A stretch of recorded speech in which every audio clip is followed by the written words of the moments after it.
What's going on, guys? Back with another Wizards video.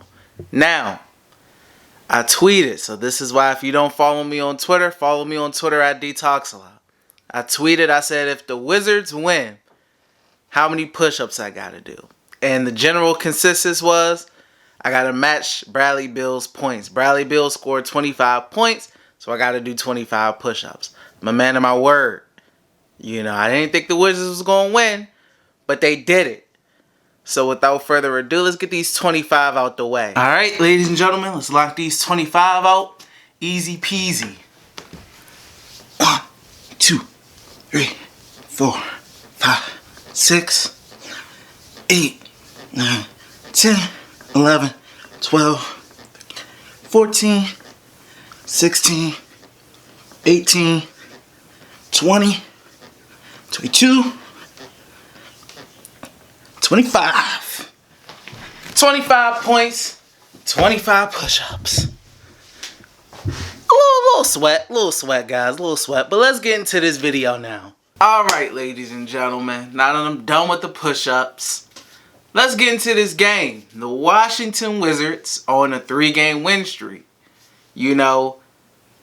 When people seen the schedule, they seen Boston, they seen, Denver, shoot, even Houston at the time. But, they managed to pull through and win all 3. Now, the ending of this Denver Nuggets game was unnecessary. It was disgusting. But they pulled through. In the first quarter, Denver Nuggets dominated. They were up 41-24. But in the second quarter, the Wizards, I don't know what happened, switch flip. And they dominated the second quarter, winning that quarter 46-23.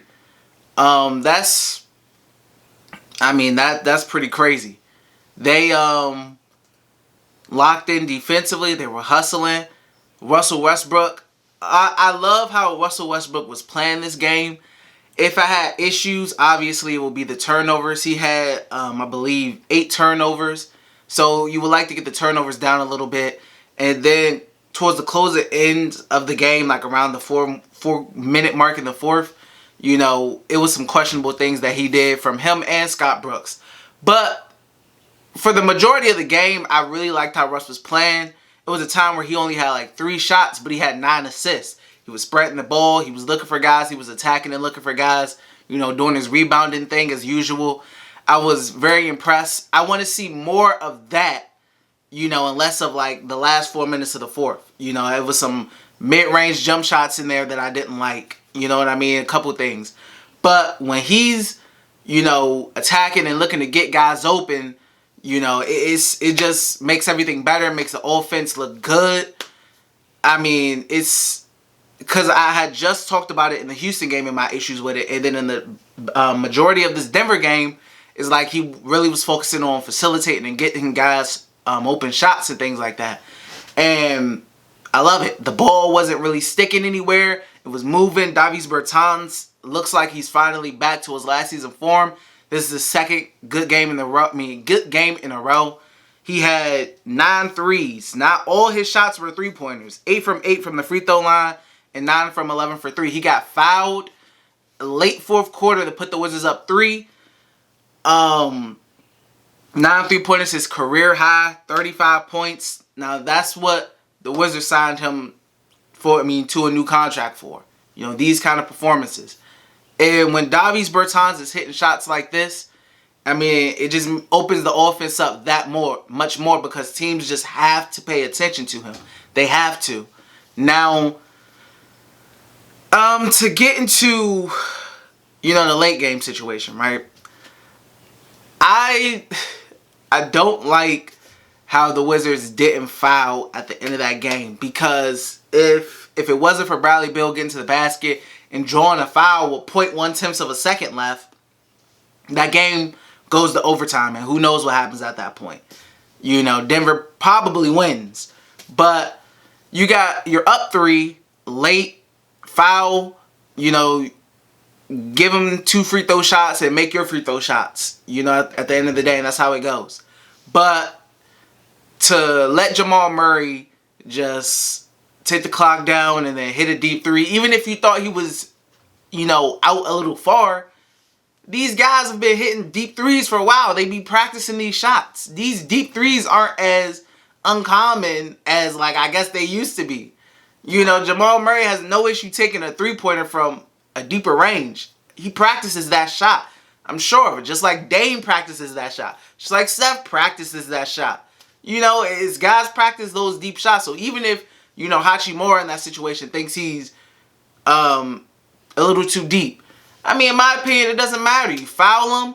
You don't give them the opportunity to tie the game late, which is what Jamal Murray did. And it almost possibly cost the Wizards a third win in a row. But thankfully, it didn't due to Bradley Beal getting fouled late with 0.1 tenths of a second. Denver did a very poor job of not fouling guys. Like when I think Green for the Nuggets fouled Davis Bertans on that three-point attempt. It was a stupid foul. And then I think he fouled Bradley Beal late. That was a bad foul. And it cost them the game. But, it was stressful. The Wizards always make it very, very, very stressful.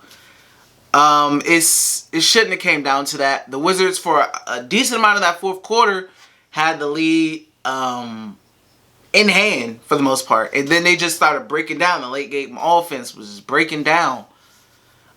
Speaking of defense, I want to talk about the defense on Nikola Jokic. Now, he had 33 points, 7 rebounds, 9 assists. Now, guys like Jokic are going to get, what they get. Similar to like Bradley Beal. He's going to eat. He's going to get his. Jokic is going to get his as well. But what you want to do is try your best to not have him completely dominate the game.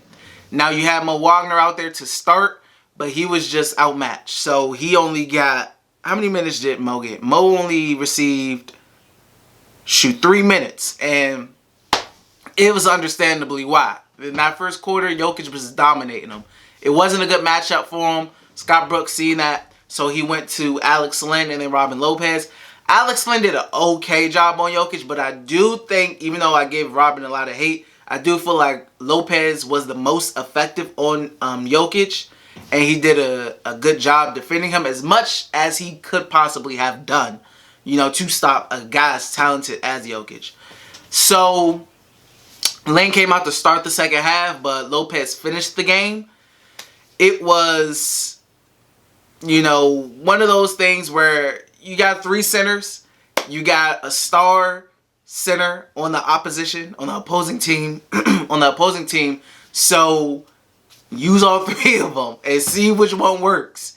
You got a committee, see which one works. It sticks. Bradley Beal, 25 points. He 10 assists actually, double-double. I didn't see that. 10 assists. Like I said, it wasn't a lot of sticking. The ball was moving around. And then we got Bertans hitting like he was hitting. It makes you want to pass the ball even more to the hot hand. So, Russ had 12 assists and Bradley Beal had 10 assists. That's 22 assists. 22 assists combined from the backcourt. That's what you love to see. Spreading the ball around. Of course, Russ and Brad are going to be the ones who take majority of the shots. But when they're getting 22 assists apiece, you know that they're moving the ball around and other guys are making shots, which makes the load on them that much easier, which is what you love to see. Now, Rui Hachimura had 14 points, 5 for 11 from the field. Garrison Matthews had 8 points, and he almost speared, what's that guy's name? Campazzo. He almost speared him. The dude still made the 3. That was just funny. Garrison was sprinting. I know he was hustling. But, he almost completely speared the dude. He ran right past him and ran into him. Gave up an and 1-3. But that's kind of the things you want to see with the Wizards guys on the Wizards. Guys playing, guys hustling, trying to make plays, doing their best to make plays. Instead of just lackadaisical effort. So, I'll take that for Matthews. At least he's out there trying, giving effort, hustling. Because a lot of the times it looked like a lot of Wizards players at times just be lackadaisical out there, just walking around. So, it's good to see that kind of energy out there. Like I said, Davis, 35 points off the bench. Robin Lopez, 9 points, 4 rebounds. Denny Avdia, 3 points, 7 rebounds. So, a good job of him to be on the boards. Raul Neto, 14 points, didn't miss a shot. 5 for 5 from the field and 3 for 3 from the free throw line. And Alex Len had 10 points and 8 rebounds, almost a double-double coming off the bench, only playing 18 minutes. So, it was a good contribution from the bench unit. That second quarter, they really turned up and locked in. That was game-changing for how the rest of the game went, because they were down like by about 20, maybe 20-plus points at one point, maybe, I believe. And they cut that deficit by halftime, and I think they were leading at halftime, maybe.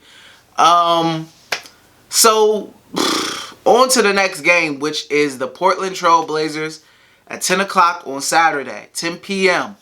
You got Russ and Dame, their whole little rivalry that's going on. Dame is hot right now. The Wizards on a little hot streak right now. And they see if maybe they can push it to 4 games. Because it's getting rough. It's getting even tougher. You got Portland, then you got the Lakers, then you got the Clippers, then you got the Nuggets again. So, let's see. I mean, if they want to make a push, everybody, I know COVID hit earlier. If they getting the chemistry together and getting in a groove and guys are getting back in the groove, they may be able to make a push. They not that far out of 6th seed, actually. Talking about 8th seed, they only like maybe, 3 games or so out of getting the 6th seed, which is home court. So, I mean, I said home court, I'm sorry. But, I mean, if they want to make that push, they can keep playing hard like they are. I mean, 3 games is a lot. Let's see if they can go for 4. But, until next time, guys, peace.